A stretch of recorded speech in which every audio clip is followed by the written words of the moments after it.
Hey, I'm Jasmine with WTI, and if you're shopping for your little one's next book, you're going to want to check out this one from Melissa and Doug. It's called Polka Dot, and this is Old MacDonald's Farm.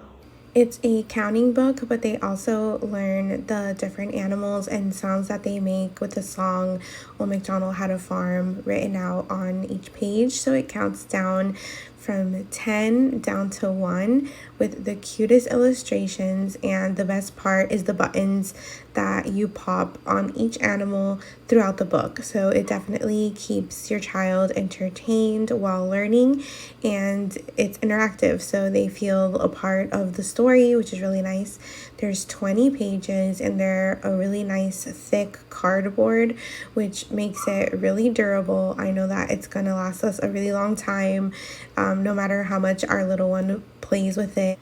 I sometimes like to bring this book in the car with us when we're going to take long trips because it helps to keep him busy and occupied while learning.